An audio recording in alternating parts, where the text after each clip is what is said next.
Isa lang po ang nagsisinungaling dito. Hindi pwede dalawa yung totoo. Hindi rin pwede dalawa ang nagsisinungaling. Malinaw po that General Mariano is lying. Sorry to say, General Mariano, there is a motion for contempt, there is a quorum, and nobody object. My apology, and it's my fault for not reading kagad po yung ano, Mr. Chair. Actually, ayoko na lang basahin na General Mariano kasi masyadong strong words yung ginamit ng lawyer mo. General Mariano was cited in contempt by the Honorable Tolpo, and I seconded it, and he ordered to be detained for 30 days in the premises of the House.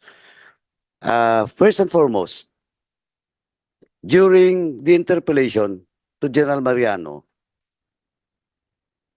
the data being presented by General Mariano contradicts with the position of the regional director. Now, sabi ko nga during the break, sabi ko nga doon kay ito question of the first issue that was raised na he never lied. He never refused to answer. Of course, he never refused to answer. But for us, the conclusion of the committee lied. General Mariano lied during that hearing. Kasi, tinanong ko pa nga I am the one who asked, what is for the interest of RD, of the regional director, to lie? None. And when in fact, the video that was presented when RD and his office investigated Lieutenant Colonel Guevara, napakalinaw po na RD wants the truth to come out. Dinitalya niya pa, makita mo po. And RD has nothing to do with it. Now, iba yung version ni RD, iba yung version ni General Mariano with regards to the date and the time. Nung tinanong si General Mariano, hindi niya alam. Kaya hindi niya ni-report kay RD. But of course, etong si Lieutenant Colonel Guevara, pinapunta doon sa quarter ni RD, ni General Mariano, napakalinaw po ang oras at saka yung purpose doon to brief and report to General Mariano about what really happens. Now, sabi ko nga during the break, the time because we wanted to have a quorum to decide on the contempt motion but hanged during the time. Now, sabi ko nga during the break, I talked to the members and I even talked to Congressman Busita. Hindi pwedeng dalawa ang nagsasabi ng totoo dito with conflicting statements by General Mariano and Adrian Satis. Hindi pwede dalawa yung totoo, hindi rin pwede dalawa ang nagsisinungaling. Isa lang po ang nagsisinungaling dito. And personally, sabi ko nga, my judgment, based on all the facts being presented, and that includes the video, when RD investigated, like Lieutenant Colonel Guevara, malinaw po that General Mariano is lying. That was the first issue in his motion for reconsideration. And before I proceed to the second point that being raised in that MR, ako mismo sinabi ko, all those in the practice and then under the rules of the House, all those cited in contempt in any committee hearing, in any committees in the House, you have all the right to file a motion for reconsideration. But reading the motion for reconsideration, sabi ko nga, General Mariano during the time is lying. Number two, parang he lectured the motion for reconsideration that was filed by General Mariano, hindi ko alam kung siya mismong gumawa o his lawyer. He lectured the members of this committee. I've been in Congress for the past 11 years. I've been in the Rules Committee for the past several years also. I was the minority floor leader. I cited in contempt several resource speakers in this House.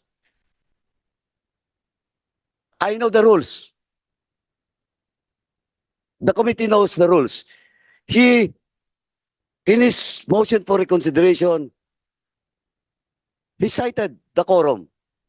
And for the record, to refresh all the members, or to refresh all the members and all the resource persons present during the last hearing, the chairman suspended the hearing. Why? Because we need the quorum, the time, and we need at least 2/3 of the members present, there being a quorum. And we have 9 members during the time. That's the second point. We have a quorum, the time. And questioning about the quorum, General Mariano, sorry to say, we know the rules and we have the quorum, the time. Physically present. We have 9 members present during the time. When I read the motion for reconsideration, parang medyo imbis na actually malambot na nga yung aming mga damdamin dito. But what we wanted is well, ako lang daw. But what we wanted sana is to really to have a resolution for this hearing. But of course, the body will decide on that. But personally, what I wanted sana is to have a resolution maybe approved by the body next week. But unfortunately, having read this motion for reconsideration and accusing us of have not followed the rules of this committee, medyo na-offend ako doon. And maybe you have to really consult with your lawyer. Baka mamaya yung lawyer hindi kayo pinoproteksyonan, General Mariano and Colonel Cabradilla. And I think I'll be giving the chance to Congressman Paduano to continue his line of manifestation. Sige, go ahead. And lastly, Mr. Chairman, the argument being raised by the motion, reading the motion for reconsideration of General Mariano. Ang sabi po dyan is, wala ng quorum, during votation daw, hindi raw binilang. Again, sorry to say, General Mariano, there is a motion for contempt, there is a quorum, and nobody object. Nobody object. Because under our rules, we need at least 2/3. 2/3 of all the members present, there being a quorum. Even, during the time, even 1 or 2 members objected that motion still carried. Because we only need 2/3. And that's on record. Even one of our members, which on the side during the break, I talked to him, and sabi ko nga, isa lang dito, isa rin yung tama. Sabi ng totoo.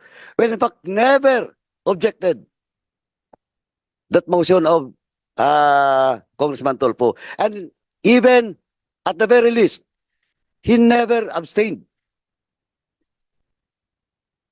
That is a unanimous decision for the committee to cite in contempt General Mariano during that hearing. So in short, Mr. Chairman, all the arguments being raised by General Mariano based on our rules are baseless. There is no basis for me personally to move or to support any motion to lift the contempt and detention order for General Mariano. For me, the motion of contempt and the detention for 30 days stays. Thank you, Mr. Chairman. Mr. Chairman, ako nga, sabi ko kanina, during the break, sabi ko, if anybody will move to lift the motion, to lift the contempt and the detention, ako wala akong problema. Kasi patapos na rin tong hearing na to. Yeah. But of course, reading that motion for reconsideration is an insult to the members of this committee and to the House of Representatives. Parang nilecture pa kami dito. Ngayon, napakalinaw po. You're lying. General Mariano is lying. We have 2/3 of all the members present unanimously voting to contempt and to detain. We never violated our internal rules because we know our rules. As a matter of fact, Congressman Paduano, no? You're done, no? You're done, no? Hindi rin po nakasulat sa House rules that we have to take cognizance of your motion for reconsideration. Never, or none in the House rule that is written that we have to take action on your motion for reconsideration. There's no such thing. The reason why we're tackling this issue because we are in the brink of trying to have a resolution on this House Resolution number 4171. Am I correct? Chairman, Wala po sa we're about to be done with this resolution, but unfortunately we have received this letter coming from you. So Chairman, again, last sige, point lang. Congressman Paduano. Ganito lang yun po. The chairman is correct. There is no such provision in the rules that a motion for reconsideration will be considered by this committee. We are forced to reconsider that motion for reconsideration. But of course, that is now the tradition in the House. For the past several years, for the past several decades, that is the tradition of the House. Giving due process, due consideration to those persons cited in contempt. Kaya, lenient pa kami dun eh. Well, in fact, for the record, in my committee in public accounts, kami ni Chairman Akop, may mga nag-motion for reconsideration and we consider it. But they never questioned our rules. They never questioned about the ruling of the chairman and the committee members. It's all about humanitarian consideration, medical consideration. But questioning our rules, sabi ko nga, Yeah. may problema kayo sa amin. Okay, I think General Mariano wanted to raise his hand. We will give him a chance to answer back. Please, General Mariano. Yeah, yes, Mr. Chair, Your Honors. My apology for submitting haphazard my MR because I haven't read yet more yung aking MR. It was prepared by my lawyer, Sino po ba lawyer niyo, General Mariano? si Attorney Ann Pascual po. Kanina lang po niya kasi po napadala. Gusto ko lang pong maparating kaagad. Hindi ko po masyadong ano. And it's my fault, Your Honors, that it was submitted na hindi ko man lang siya nabasa because we don't have time dun sa mag-communicate sa ating mga lawyers kasi wala po kaming dalaw po. Yung limited time na use of cellphone po, hindi rin po namin magamit sa kanila. Pero meron po kayo, inaalaw po kayo ng dalaw. Meron Ah, lamang pong oras at ang paggamit po ng cellphone ay inaalaw din po. 1 Pero hour may po. oras din po. Opo, pero Yes. kanina lang po kasi na-submit yun, Your Honor. Kaya Because this is the policy of this Congress, not giving all the leeway, no? By Opo. using the cellphone and I sa understand. dalaw po may oras din po. As a matter of fact, ay alam naman po natin nangyari, di ba? Supposedly dapat hindi nakakapasok yung mga barel na naipasok ni Sergeant Desden, no? So we are also trying to secure the premises of this house, no? To prevent such incident to happen again. So ang pumirma doon, eto andito. So are you going to be are you going to say something, Congressman Akop? Chairman, If not, just sige, Congressman Paduano. just to react to the manifestation of General Mariano. Ako po, General, your apologies is accepted personally. Pero again, sabi ko na nga, you seek the guidance of your lawyer. Alam mo, ang daming nakukulong dito sa House because of contempt na nakukulong dahil dun sa mga lawyers. Well, in fact, sa totoo lang, in my committee, nag-file pa ng MR sa Supreme Court. O ngayon, sinoko sila ng Supreme Court. Why they should not be cited in contempt by the Supreme Court? Kaya, ako as an advice to each and everyone, hindi pa lang naman to, may mga susunod pa ng mga hearing kayo, sana naman po, pag-isip-isipan natin, saka talagang pag-aralan natin. That's your right to seek the legal advice of a lawyer, but still, because you are the one who signed it, may problema ka. But personally, I accept your apologies. Since Thank you, Chairman. Congressman Paduano that the good general have apologized, no, we accept naman your apology. But unfortunately, yun na nga, this morning we have already decided sana to discuss yung resolution, no, for the finality nung issue that was brought up by Congressman Akop. But now I have to ask again our members for this purpose. But since nangyari na yan and the apology was accepted, so maybe we will be discussing this furthermore. Okay? Sige, General Mariano, but before we proceed to the next issue. yes, Mr. Chair, again, I would like to apologize to our honorable members of this committee. Wala po akong intensyon na i-disobey po ang this committee. Ang hiling ko lang po sana, Mr. Chair, yung na hindi po naisama po doon ng aking lawyer dahil nga po hindi na, siya na po ang gumawa po kasi ng Mr. Chair na para lang po sa aking pamilya na sadya pong nahihirapan sa sitwasyon, and I plead that I will be restored with my freedom and be allowed to go home with my family. Yun lang po yung hindi po nailagay doon, Mr. Chair, but I don't have the intention to disobey this honorable committee, Mr. Chair. And again, my apology, and it's my fault for not reading kagad po yung Mr. Chair. Actually, ayoko na lang basahin na General Mariano kasi masyadong strong words yung ginamit ng lawyer mo. And ito naman kay Cabradilla, Sorry po, Mr. what we Chair. wanted as I read your medyo hindi naman siya ganun ka strong, but kasi ang sinasabi parang hindi kayo nagsinungaling eh. You did lie. Yun ang naging decision ng committee ito.